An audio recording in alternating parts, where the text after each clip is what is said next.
Hello दोस्तों, स्वागत है आप सभी का अतुल्य आर्यस ऑनलाइन क्लासेज में। दोस्तों एनसीईआरटी की जो अपनी क्वेश्चन सीरीज चल रही है उसमें आज हम बात करेंगे हिस्ट्री की जो कक्षा 7 की पुस्तक है उसके अध्याय 7 और अध्याय 8 पर आधारित कुछ वस्तुनिष्ठ प्रश्नों के विषय में हम देखेंगे कि वो कौन से प्रश्न हैं जो आपसे किसी भी प्रतियोगी परीक्षा में पूछे जा सकते हैं। लाइनों में से जिस भी प्रकार के क्वेश्चन बन सकते हैं वो सभी हम आपके लिए लेकर के आते हैं इस क्वेश्चन सीरीज के अंदर। दोस्तों ये जो क्वेश्चन सीरीज है एनसीईआरटी की बुक्स पर आधारित है और ये बहुत ही महत्वपूर्ण है किसी भी अध्यापक भर्ती परीक्षा के लिए या फिर आप किसी भी कंपटीशन की तैयारी कर रहे हैं, चाहे वो यूपीएससी हो, आरपीएससी हो, चाहे वो किसी भी स्टेट लेवल का पीएससी हो, उन सभी के लिए ये बहुत ही ज़्यादा महत्वपूर्ण होती है दोस्तों। तो दोस्तों आज हम बात करेंगे सबसे पहले अध्याय 7 से बनने वाले प्रश्नों के विषय में और फिर अध्याय 8 से संबंधित प्रश्नों के विषय में। दोनों अध्यायों को हम एक ही वीडियो में देख रहे हैं। 7वां जो अध्याय है उसका नाम है जनजातियां, खानाबदोश और एक जगह बसे हुए समुदाय। हालांकि इसमें से बहुत ज़्यादा ऑब्जेक्टिव क्वेश्चंस नहीं बनते हैं, लेकिन फिर भी परीक्षा की दृष्टि से जो इम्पोर्टेंट है उनको हमने समेटने का प्रयास किया है। तो इसका जो हमारा पहला प्रश्न बनता है वो है खोखर और गख्खर, ये जो जनजाति है इनका संबंध किससे है?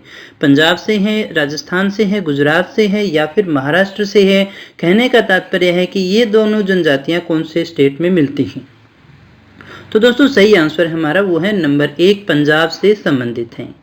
अगले प्रश्न की बात करते हैं। दूसरा हमारा प्रश्न है परिवारों या घरों के ऐसे समूह को क्या कहते हैं जो एक ही पूर्वज के संतान होने का दावा करते हैं? उत्तराधिकारी, कुल, वंश या फिर परिवार? क्या होगा दोस्तों इसका सही आंसर? पुस्तक के अनुसार आपको आंसर करना है। क्या होगा दोस्तों सही आंसर? तो चेक कर लीजिएगा, वो है हमारा नंबर 2। उसे हम क्या कहते हैं? कुल कहते हैं दोस्तों। अगले प्रश्न की बात करें। तीसरा जो हमारा प्रश्न है वो है कोली बेराद जनजातियों के निवास थे कहाँ पर थे दोस्तों? कर्नाटक और महाराष्ट्र की पहाड़ियों में, विंध्याचल की पहाड़ियों में, सह्याद्री की पहाड़ियों में या फिर इलायची की पहाड़ियों में? दोस्तों ये जो टॉपिक है वो जनजातियों से ही संबंधित है। इसमें इसी प्रकार के क्वेश्चन आपसे पूछे जा सकते हैं। कोली बेराद जनजातियों के निवास थे। दोस्तों सही आंसर जो है हमारा वो है नंबर 1। दोस्तों इस तरह का जो जीके है वो आपको किसी भी कंपटीशन की किताब में नहीं मिलता है, इसलिए ये टेस्ट सीरीज आपके लिए भी बहुत आवश्यक है दोस्तों। तो इसका सही आंसर क्या हुआ? नंबर 1, कर्नाटक और महाराष्ट्र की पहाड़ियाँ। चौथे प्रश्न की बात करें तो वो पूछ रहा है बंजारा लोग जो कि खानाबदोश हुआ करते थे उनका कारवां क्या कहलाता है? रेवड़, ग्वारिया, टांडा या फिर मंडा? बंजारा लोगों का जो समूह है, जो कारवां है, वो क्या कहलाता है? क्या है सही आंसर? दोस्तों चेक कर लीजिएगा, वो है नंबर 3, वो कहलाता है टांडा। अगले प्रश्न की बात करें। 5वां हमारा प्रश्न है खानाबदोश से आप क्या समझते हैं? खानाबदोश से क्या तात्पर्य है दोस्तों? सैनिक लोग, घुमंतु लोग, खेतीहर किसान, जमींदारों का स्थानीय नाम? इनमें से क्या होगा दोस्तों हमारा सही आंसर? तो चेक कर लीजिएगा दोस्तों, हमारा जो सही आंसर है वो है नंबर 2, घुमंतु जो लोग होते हैं उन्हें हम खानाबदोश के नाम से जानते हैं। अगले प्रश्न की बात करें दोस्तों। छठा हमारा प्रश्न है गोंड जनजाति जो है किस प्रकार की कृषि करते हैं? शुष्क कृषि, बिरानी कृषि, सिंचित कृषि या फिर स्थानांतरित कृषि? और केवल गोंड ही नहीं, अधिकांश जो जनजाति हैं वो इसी प्रकार की कृषि किया करते हैं।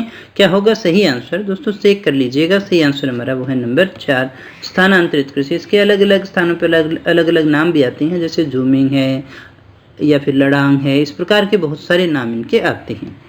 अगले प्रश्न की बात करें। 7वां जो हमारा प्रश्न है अहोम लोग ये एक जाति थी।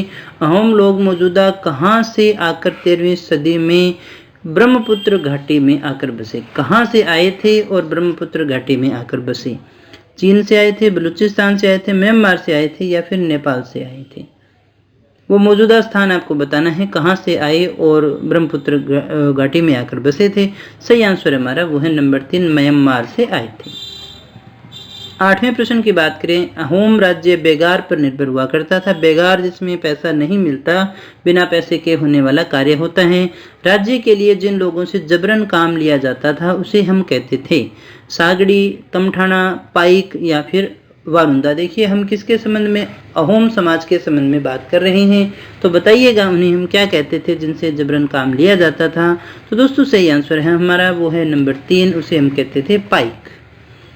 9वें प्रश्न की बात करें, अहोम समाज जो है वो कुलों में विभक्त था और इन कुलों को हम क्या कहते थे? बेस कहते थे, खेल कहते थे, आहारी कहते थे या फिर मुगरिस कहते थे। अहोम जो समाज है वो कुलों में विभक्त हुआ करता था, जिन्हें हम कहते थे, क्या कहते थे दोस्तों? क्या है हमारा सही आंसर? तो चेक कर लीजिएगा दोस्तों, सही आंसर हमारा वो है नंबर 2, उन्हें हम कहते थे खेल। 10वां हमारा प्रश्न है, बुरंजी है। बुरंजी क्या है? खानाबदोश जनजाति है, कुल का नाम है, ऐतिहासिक कृति है, अहोम प्रदेश की भाषा है, क्या है दोस्तों? इनमें से हमें सही आंसर बताना है। तो दोस्तों सही आंसर हमारा वो है नंबर 3, ये ऐतिहासिक जो कृतियां हैं इनकी उसे हम क्या कहते हैं? बुरंजी के नाम से जानते हैं।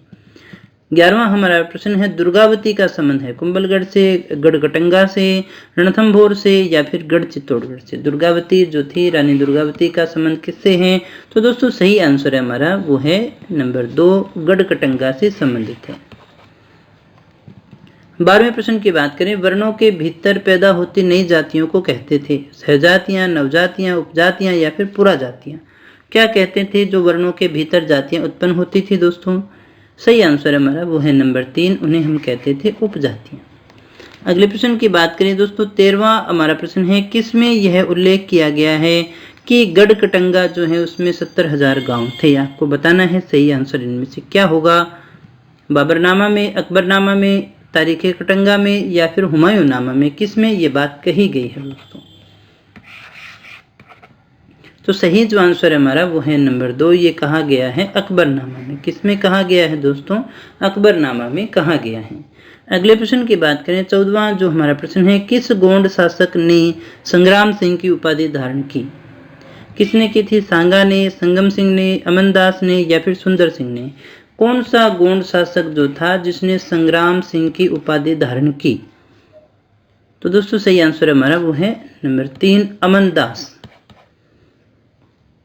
अगले प्रश्न की बात करें दोस्तों, सैन्य अभियानों के दौरान मुगल सेना के लिए खाद्यान्नों की ढुलाई का कार्य करते थे गोंड करते थे, बंजारी करते थे, भील करते थे या फिर कादिर करते थे? मुगल सेना के लिए खाद्यान्नों की ढुलाई का कार्य कौन किया करता था दोस्तों? आपको बताना है क्या है हमारा सही आंसर। तो चेक कर लीजिएगा, सही आंसर हमारा वो था बंजारे। बंजारे हुआ करते थे जो खाद्यान्न ले जाने का कार्य किया करते थे। अगले प्रश्न की बात करें, 16वां हमारा प्रश्न है, निम्न में से सुमेलित है? हमें बताना है लंगा और अरगुन मुल्तान और सिंध में थे, अहोम उत्तरी भारत में थे, मुंडा और संताल जो थे उड़ीसा और बंगाल में थे, या फिर सभी सुमेलित है? आपको बताना है सुमेलित कौन सा है दोस्तों, सही सुमेलित कौन सा है? तो दोस्तों सही आंसर हमारा वो है नंबर 4, ये सारे के सारे क्या है? सुमेलित हैं। अगले प्रश्न की बात करें, 17वां जो हमारा प्रश्न है, निम्न में से असुमेलित है? चेरो सरदार शाहियों बिहार और झारखंड से संबंधित है, कोली और बेरात पंजाब से संबंधित है, भील पश्चिमी और मध्य भारत से संबंधित है, चौथा है करोगा वेतर और मारवाड़ जो है वो दक्षिण भारत से संबंधित है। दोस्तों क्या होगा हमारा सही आंसर? तो दोस्तों सही आंसर चेक कर लीजिएगा, वो है हमारा नंबर 2, कोली और बेरात। ये पंजाब से नहीं थे, तो कहाँ से दोस्तों? तो ये थे महाराष्ट्र और कर्नाटक से। कहाँ से थे ये? महाराष्ट्र से और ये कर्नाटक से थे। अगले प्रश्न की बात करें दोस्तों, तो अगला प्रश्न हमारा अध्याय 8 से होगा और 8वें अध्याय का जो नाम है हमारा वो है ईश्वर से अनुराग। इसमें बहुत अच्छे और बहुत सारे प्रश्न बनते हैं जिनके विषय में अपनी बात करेंगे। पहला प्रश्न देख लीजिएगा, इनमें से सत्य है? नैनार शैव संत थे, अलवार वैष्णव संत थे, 1 व 2 दोनों सत्य हैं या फिर इनमें से कोई भी सत्य नहीं है? दोस्तों क्या है हमारा सही आंसर? तो दोस्तों सही आंसर हमारा वो है नंबर 3, यानी ये दोनों ही सही हैं। अगले प्रश्न की बात करें, दूसरा हमारा प्रश्न है, असत्य बताना है इनमें से। असत्य कथन कौन सा है? अलवार और नैनार में सभी जातियों के संत थे, इनमें पुलैया और पनार जैसी अस्पृश्य जातियां भी थी, ये बौद्धों और जैनों के कटु आलोचक हुआ करते थे, ये घुमक्कड़ साधु संत नहीं थे। यानी सारी की सारी ये जो बातें हैं वो अलवार और नैनार से संबंधित है। किससे संबंधित है? अलवार और नैनार से संबंधित है। तो दोस्तों क्या होगा सही आंसर? सही आंसर मतलब इनमें से असत्य कथन कौन सा है? तो दोस्तों सही आंसर हमारा वो है नंबर 4। ये काटना पड़ेगा आपको, तब ये बात हमारी सही हो जाएगी। ये घुमक्कड़ साधु संत होते थे दोस्तों।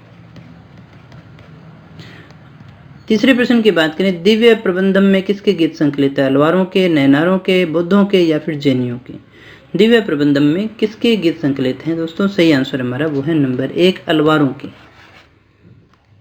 चौथा हमारा प्रश्न है तेवरम और तिरुवाचकम का संबंध है, बौद्धों से है, जैनियों से है, नैनारों से है या फिर अलवारों से? किसकी बात इसमें कही गई है? क्या है दोस्तों हमारा सही आंसर? तो सही आंसर चेक कर लीजिएगा, वो है नंबर 3 नैनारों से। किससे संबंधित है ये? नैनारों से संबंधित है। पांचवें प्रश्न की बात करें, भारत के सर्वाधिक प्रसिद्ध दार्शनिकों में से एक शंकर जो थे उनका जन्म हुआ था केरल में, तमिलनाडु में, केरल में या फिर राजस्थान में? दोस्तों केरल 2 बार आ चुका है इसमें। चलिएगा बताइएगा सही आंसर कौन सा है हमारा? तो दोस्तों सही आंसर है वो है नंबर 1 केरल में। अब वो चाहे ये कर लीजिएगा चाहे ये कर लीजिएगा, दोनों ही सही हैं, दोनों ही केरल हैं। अगले प्रश्न की बात करें, छठा हमारा प्रश्न है शंकर समर्थक थे किसके? द्वैतवाद के, अद्वैतवाद के, शुद्धाद्वैतवाद के या फिर द्वैताद्वैतवाद की? कौन से मत को मानते थे? तो सही आंसर हमारा वो है नंबर 2 अद्वैतवाद के समर्थक हुआ करते थे। सातवां हमारा प्रश्न है रामानुज का जन्म 11वीं शताब्दी में हुआ, ठीक है, कहाँ हुआ आपको बताना है? केरल में, आंध्र प्रदेश में, तमिलनाडु में या फिर उड़ीसा में? कहाँ पर हुआ था दोस्तों रामानुज का जन्म? दोस्तों सही आंसर चेक कर लीजिएगा, वो है हमारा नंबर 3 तमिलनाडु में हुआ था। किस में हुआ था दोस्तों? तमिलनाडु में हुआ था। अगले प्रश्न की बात करें, आठवां हमारा प्रश्न है रामानुज ने प्रतिपादित किया द्वैतवाद, शुद्धाद्वैतवाद, विशिष्टाद्वैतवाद, अद्वैतवाद? क्या प्रतिपादित किया था रामानुज ने प्रतिपादित किया? दोस्तों क्या है हमारा सही आंसर? तो दोस्तों चेक कर लीजिएगा, सही आंसर हमारा नंबर 3 है विशिष्टाद्वैतवाद। सही आंसर क्या है हमारा? विशिष्टाद्वैतवाद है।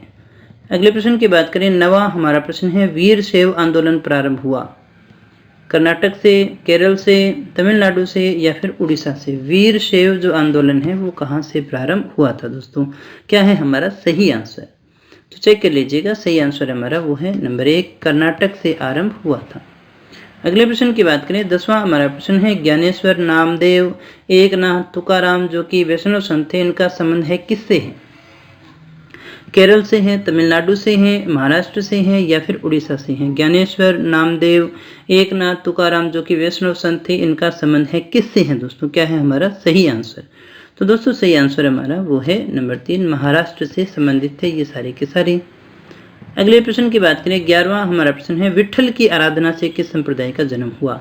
अलवार, नैनार, वारकरी या फिर पाशुपत? विट्ठल की आराधना यानी इनकी आराधना ये किया करते थे।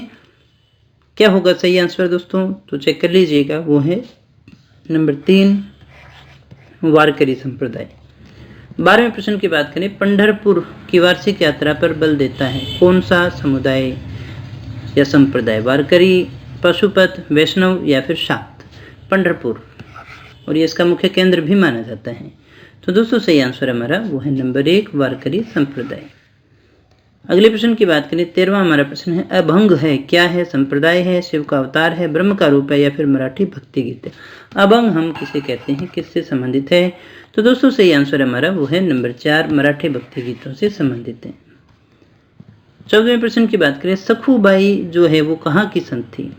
गुजरात की, तमिलनाडु की, महाराष्ट्र की या फिर पंजाब की? सखूबाई जो है वो कहाँ की संत थी दोस्तों? क्या है सही आंसर? तो चेक करिएगा, वो है हमारा नंबर 3 महाराष्ट्र से थी। कहाँ से थी? महाराष्ट्र से थी।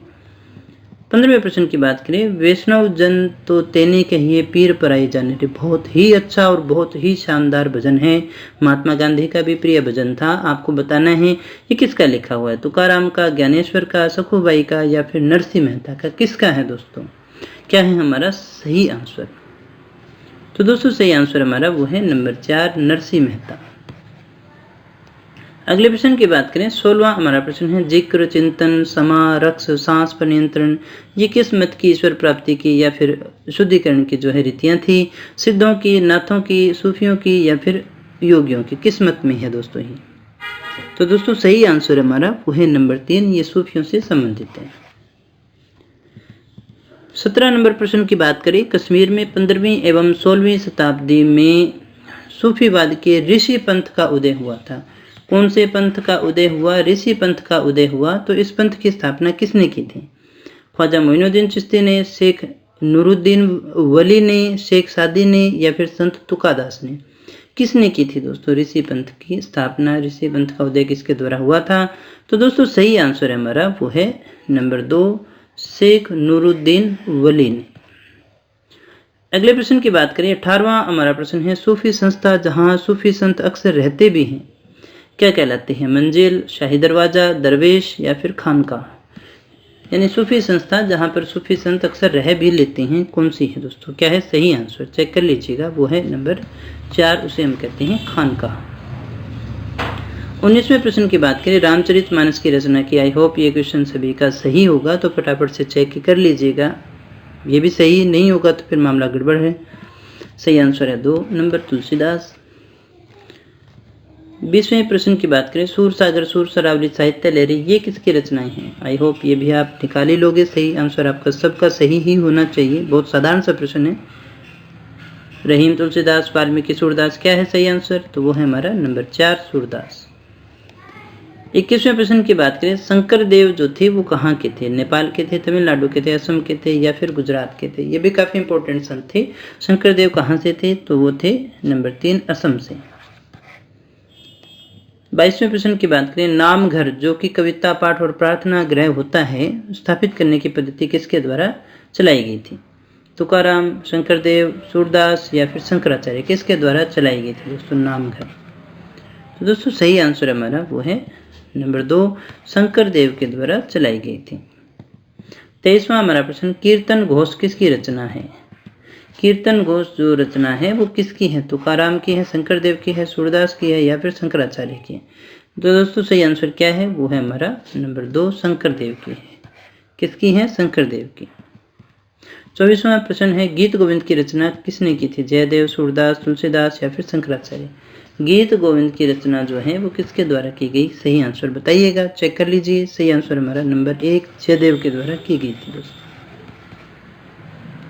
25वें प्रश्न की बात करें, गुरु नानक का जन्म हुआ तलवंडी में, करतारपुर में, बठिंडा में या फिर होशियारपुर में? गुरु नानक का जन्म हुआ था तो कहाँ पर हुआ था दोस्तों? सही आंसर हमारा नंबर 1 तलवंडी। ये कहाँ है वर्तमान में, ये आप बताइएगा। 26वां प्रश्न है, नानक के अनुयायी अपने अपने पहले धर्म या जाति अथवा लिंग भेद को नजरअंदाज कर देते थे और एक सांझी रसोई में खाते पीते थे, उसे क्या कहते हैं? सांझा चूल्हा, लंगर, सांझी रसोई या फिर डेरा? उसे हम क्या कहते हैं जहाँ पर वो बिना किसी जाति धर्म के भेदभाव के वो अपना एक ही रसोई में खाना खाते थे, तो उसे हम कहते थे नंबर 2 लंगर, आज भी कहते हैं। 27वां हमारा प्रश्न है, गुरु नानक ने उपासना और धार्मिक कार्यों के लिए जो जगह नियुक्त की वो कहलाती थी? धर्मशाल, डेरा, लंगर या फिर मंदिर? जो उपासना और धार्मिक कार्यों के लिए जो जगह हो थी वो क्या कहलाती है दोस्तों? सही आंसर हमारा 1 नंबर है धर्मशाल, जिसे आजकल हम गुरुद्वारा भी कहते हैं।